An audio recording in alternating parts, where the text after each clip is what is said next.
Isang magandang araw sa inyo! Narito tayong muli upang talakayin ang ikatlong module. Handa na ba kayo sa mga bagong kaalaman?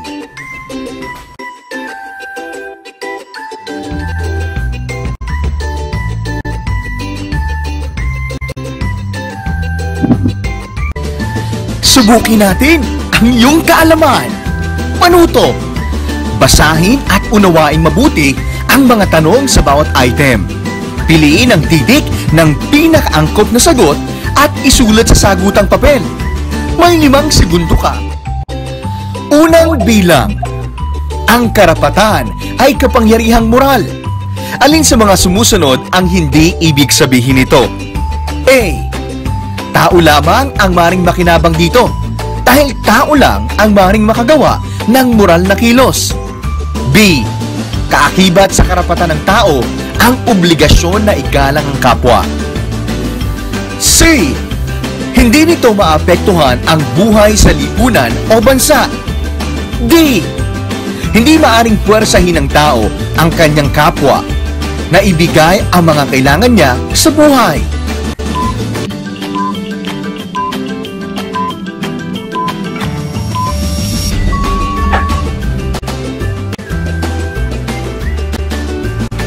Ang tamang sagot ay C. Hindi nito maapektuhan ang buhay sa lipunan o bansa. Ikalawang bilang. Ang tungkulin ay obligasyong moral ng tao na gawin o hindi gawin ang isang gawain. Alin sa mga sumusunod ang ibig sabihin nito? A. Nakabatay ang tungkulin sa likas batas moral. B. Nakasalalay ang tungkulin sa isip. C. Ang moral ay sanhi ng kaguluhan sa pamayanan. D. Walang magiging epekto sa sarili at ugnayan ang hindi pagtupad sa mga tungkulin.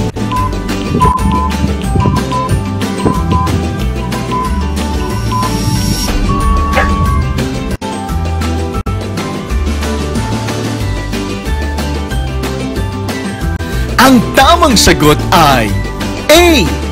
Nakabatay ang tungkulin sa likas batas moral.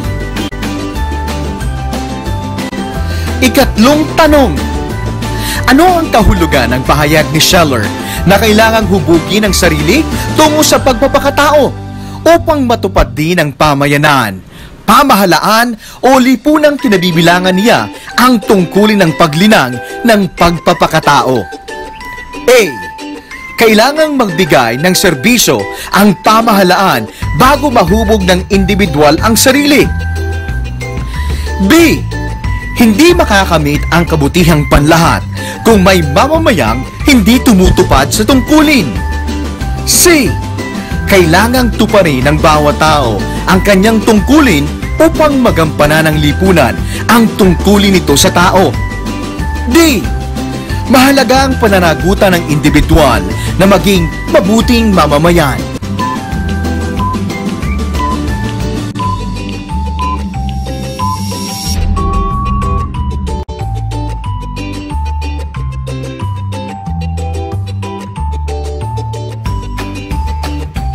Ang tamang sagot ay C. Kailangang tuparin ng bawat tao ang kanyang tungkulin upang magampanan ng lipunan ang tungkulin nito sa tao. Ika-4 na tanong. Ano ang ibig sabihin ng pangungusap na?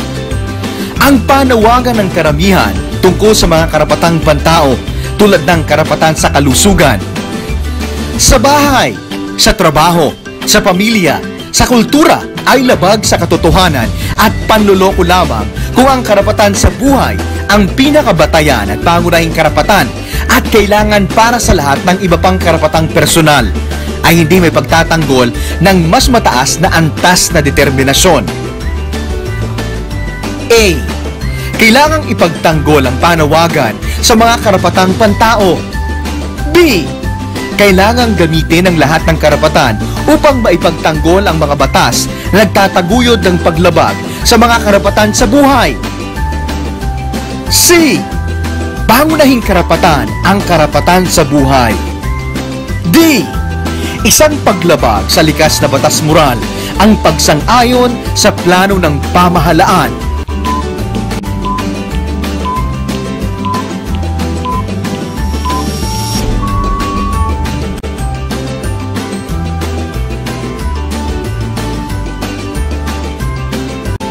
Ang tamang sagot ay A.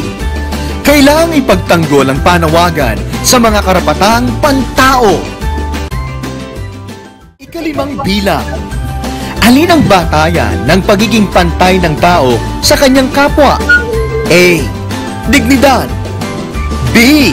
Kalayaan. C. Kilos loob. D. Kapangyarihang moral.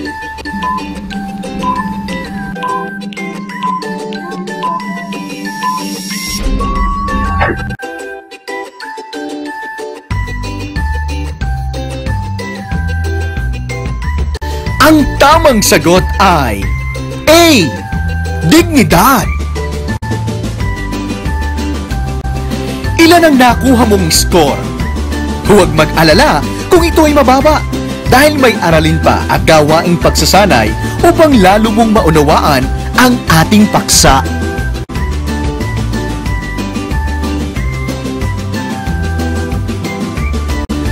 Balikan natin ang nagdaang aralin.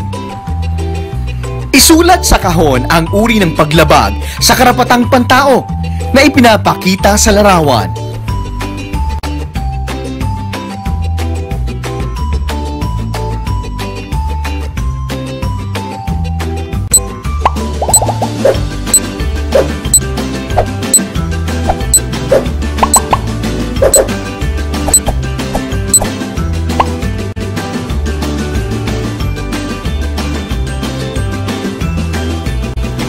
Tama ba ang iyong mga sagot? Mahusay! Ngayon naman ay isulat sa isang pangungusap ang mahalagang ideya na iyong natandaan at naunawaan mula sa nakaraang aralin.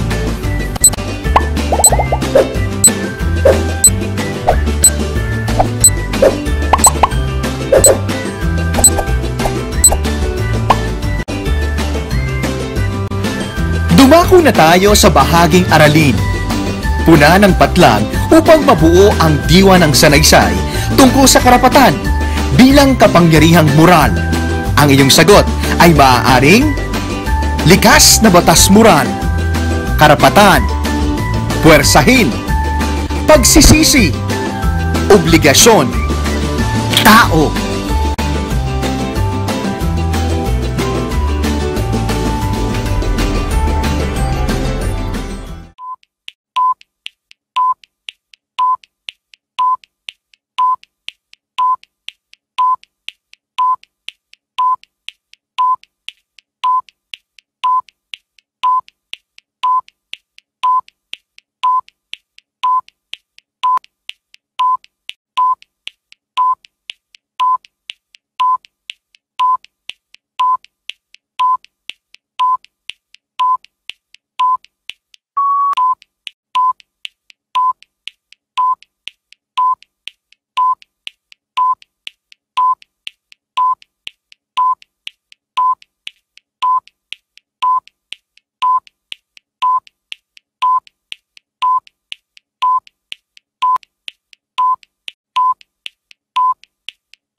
Ang karapatan ay ang kapangyarihang moral na gawin, hawakan, pakinabangan at angkinin ang mga bagay na kailangan ng tao sa kanyang estado sa buhay.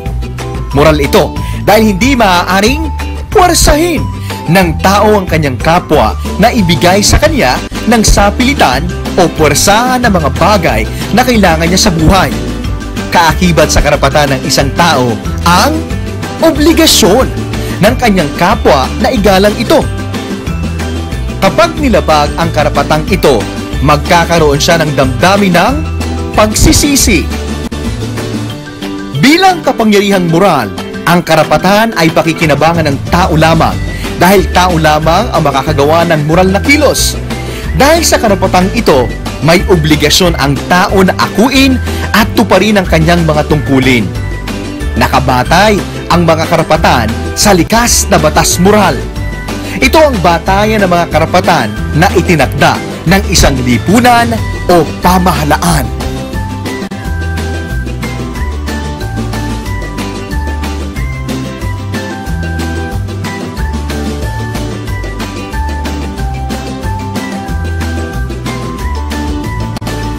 Mahusay! Nakuha mo ang tamang sagot! Ngayon naman ay kumuha ka ng isang bahagi ng papel at sagutin ang pagsusuri. Unang bilang, ano ang karapatan? Bakit ito kapangyarihang moral? Ikalawang bilang, saan nakabatay ang karapatan? Ipaliwanag.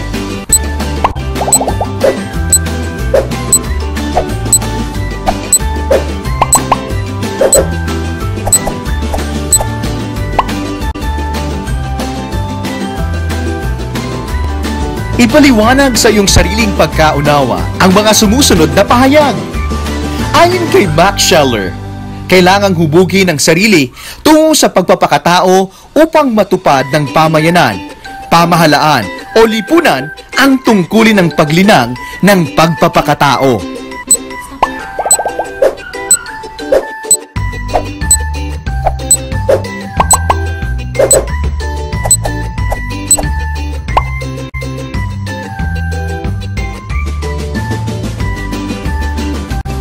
Ayon kay Dr. Juan Manuel D., kasama sa pagiging moral ng tao ang pagtupad ng tungkulin. Ang moral ang nagpapanatili sa ating buhay pamayanan.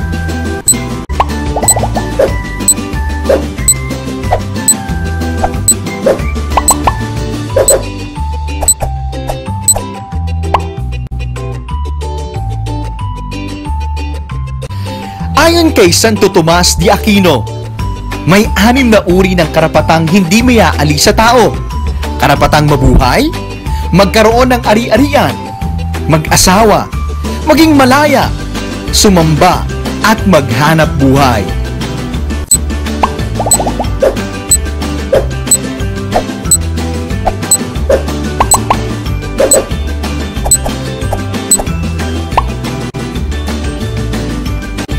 Ayon kay Papa Juan XXIII, ang panawagan ng karamihan tungkol sa mga karapatang pantao ay labag sa katotohanan kung ang karapatan sa buhay ay hindi may pagtatanggol ng may mataas na antas ng determinasyon.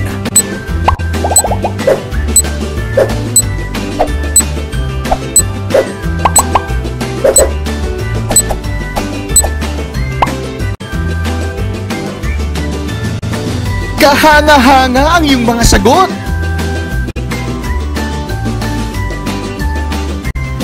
Sagutin ang tanong na ito. Sa bahaging paglalahat, ano-ano ang konsepto at kaalaman na pumukaw sa akin?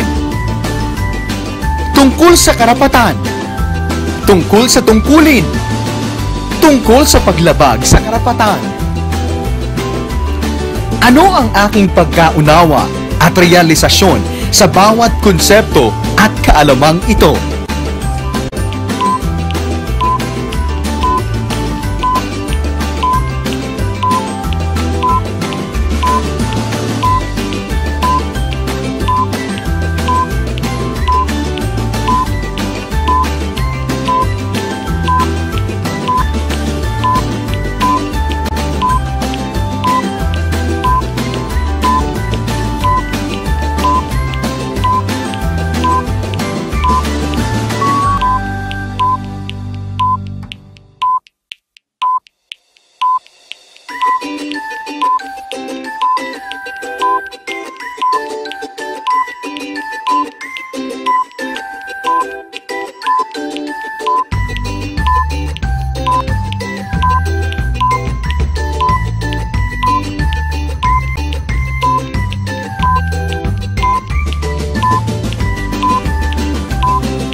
ang nararamdaman mo kapag hindi ka nakatupad sa isang pangako? Ano ang sinasabi ng damdaming ito sa tungkulin bilang obligasyong moral? May nilabag ka bang karapatan sa pagkakataong ito? Paano mo may babalik ang maayos na ugnayan sa mga pinangakuan mo?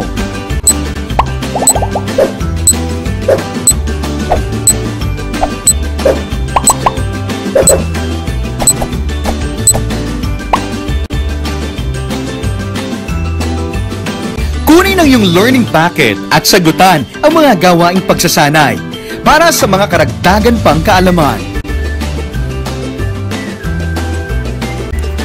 Mahusay ang ipinamalas mo ngayong araw. Pinambati kita. Hanggang sa muli, paalam!